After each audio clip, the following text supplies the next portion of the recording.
Xin chào tất cả các bạn, chào mừng tất cả các bạn đã đến với kênh của mình. Hôm nay thì mình sẽ hướng dẫn tất cả các bạn cách làm slime từ nước muối. Thì chúng ta bắt đầu làm thôi. Let's go. Nguyên liệu của chúng ta gồm có: thứ nhất là một chai hồ, thứ hai là một chai muối, các bạn pha với nước nhé. Thứ ba là đồ đựng và đồ khuấy. Thứ tư là nước rửa chén. Các bạn chọn loại nào cũng được nhé. Bây giờ thì chúng ta bắt đầu làm thôi. Đầu tiên các bạn sẽ đổ hồ vào trong chai. Các bạn thích làm nhiều thì cho nhiều, thích làm ít thì cho ít.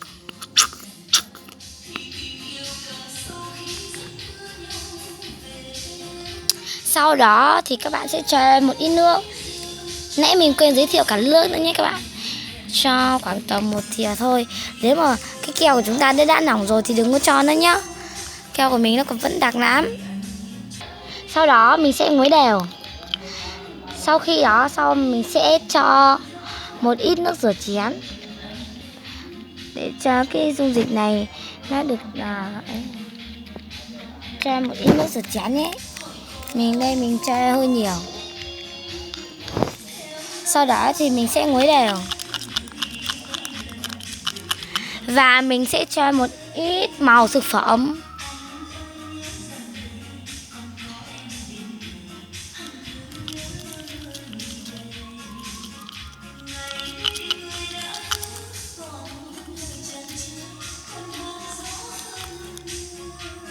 Sau đó thì mình sẽ cho nước muối vào nhé các bạn.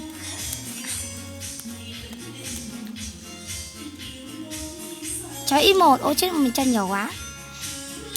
Các bạn sẽ nguối đều đi. Cứ nguối đều đến khi nó đông lại. Đó.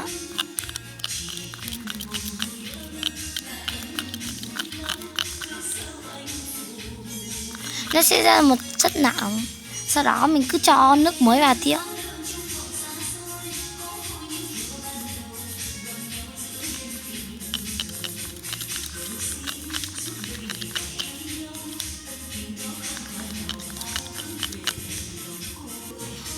Các bạn cứ nguội nó đi nhé.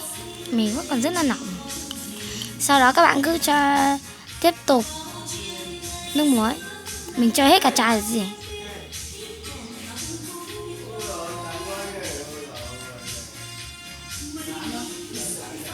Các bạn cứ chờ mãi nhé.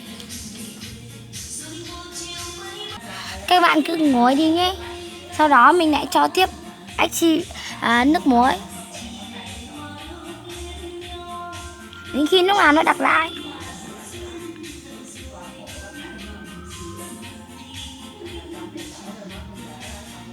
Nó sắp đặc lại rồi các bạn ạ.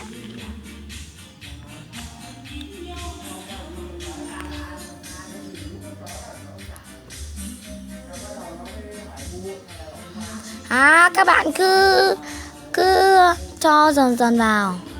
Nó sẽ thành cái slime. Nó đã ra từ những cái sợi rồi. Các bạn cứ viết vào. Đó, các bạn cứ vén vào nhé. Cứ viết vào. Đó.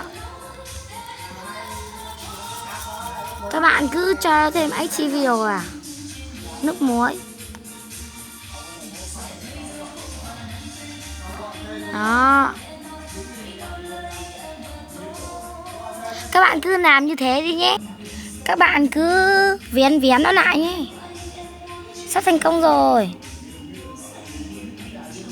Đấy nè. Sắp thành công rồi các bạn ạ. Các bạn cứ vén lại nhé.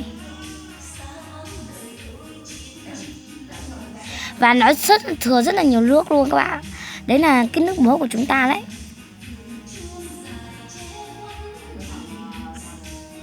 Và nó có một cái màu xanh cực kỳ đẹp luôn. Sau khi đã xong thì mình sẽ lấy ra.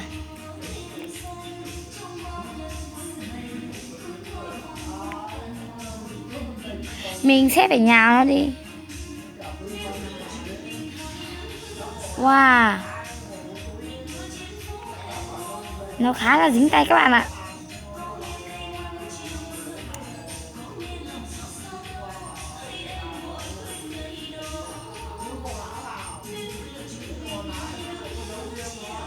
Đó, đây là slime làm từ muối nhé. Các bạn cứ nhào nhào nó đi nhé, thì nó sẽ ấy. Nhớ là phải kiên trì nhào. Cái này là cho những bạn nào kiên trì nhào với cả là thì chúng ta sẽ thành một cái sản phẩm như mình đây. Các bạn ạ, sau khi nó vớt ra thì nó sẽ thành một cái slime rất là chảy luôn. Mình không biết vì sao lại chảy như thế và nó ra rất là nhiều nước. Nhưng mà không sao, mình sẽ lau bỏ những cái nước này đi. Wow, nó cũng khá là đẹp, nhưng mà không thể bóp được. Và nó không chơi như cái slime mình chơi bình thường đâu. Cái slime này chơi khá là nóng và lại còn không bắt được nữa. Ồ, nó ra rất là nhiều nước luôn các bạn ạ. Mình mong các bạn sẽ làm thành công như mình nhá. Còn bây giờ video của mình đến đây là kết thúc. Nếu các bạn thích cho mình một like, đừng quên đăng ký và chia sẻ với bạn bè nhé. Bye bye. Chúc các bạn làm thành công.